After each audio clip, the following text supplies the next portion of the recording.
To my sisters across the pond, are you okay? Is everything good?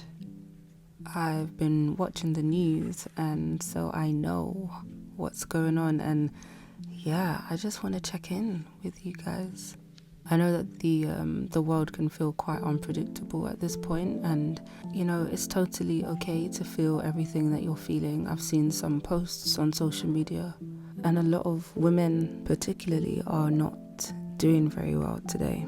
But rather than dwell on that, let's talk about ways that you can protect your mental health and find your peace in times like this.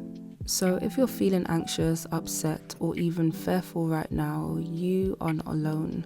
With Donald Trump back in the presidency, a lot of women, both in the US and around the world, really are feeling shaken by what this could mean for issues that deeply affect women's rights, safety, and values. Emotions like these can be intense, and it's easy to feel overwhelmed by the uncertainty. And while I may not be directly impacted by US politics, I understand how news like this can feel very personal.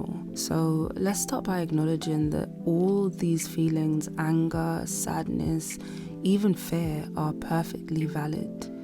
You have the right to feel how you feel. In times like these, looking after your mental health becomes essential. When the news is filled with heated discussions and emotions are running high, it's easy to fall into, a constant loop of checking for updates, seeing reactions, and just getting lost in this kind of whirlwind of overwhelm and stress. And while staying informed is important, it doesn't mean that you have to consume every single detail, like I said in my last video. Setting boundaries with the media is one of the best ways to protect your peace. Try giving yourself set times during the day to check the news. It may help you to feel more in control. You do not need to keep up with every single comment or news alert. And sometimes people will say, oh, but you're burying your head in the sand. But this isn't really about ignoring reality. This is about protecting your mind and your heart from unnecessary anxiety. As some of you may know, I am a certified holistic executive coach and a Reiki master, and so I deal a lot with energy and how we process emotions through the body. And when our minds are racing, grounding techniques can help pull us back to a place of calm. So one simple practice is to take a few minutes to focus on breathing. Breathe in for a count of 4, hold for a count of 4, and exhale for a count of 4. And on my channel, I have other videos about relaxation techniques. So if you need to go through some exercises, then please have a look at that. Breathing is one of the simplest ways that we can signal to our brains that we are safe, and it helps to reduce feelings of panic and fear.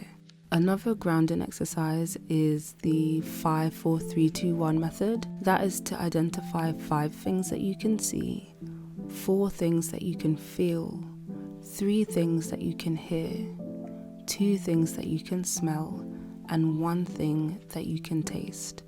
It's a simple way to bring attention back to the present moment, a reminder that right here, right now, you're okay. When the world outside feels chaotic AF, creating calm on the inside can make all the difference. Okay, so now let's talk about some self-care practices that can help you through this time. Choose activities that feed your mind and soul. Maybe this might be taking up walking in nature, journaling your thoughts, or spending time with family or friends who lift you up. These really small acts remind us that our well-being matters, even when the world feels heavy. If you're feeling anxious, try limiting your exposure to social media or any sources that may amplify your fears. Replace that time with things that make you feel more grounded and joyful. This could be a favorite book, you could take on a new creative project, or even something simple like watching a feel-good show. Remember, it's okay to focus on what brings you peace. I'd also like to encourage you to find supportive communities and lean on each other.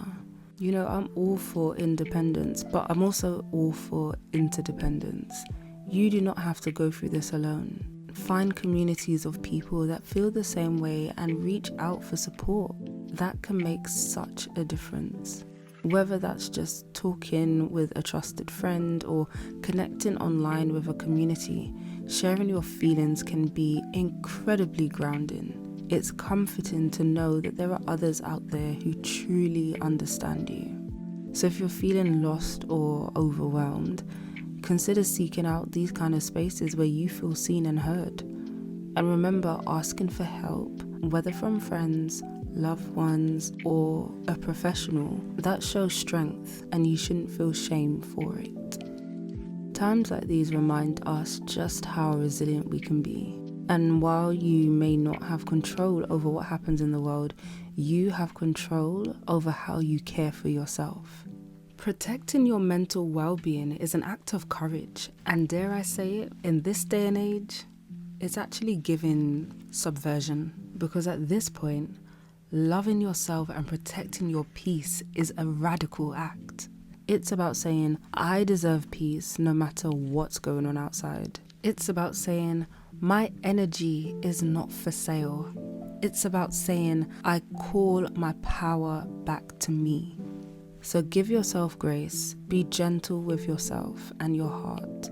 And remember, you are not alone in this. Just take it one day at a time. And remember, you are powerful beyond measure.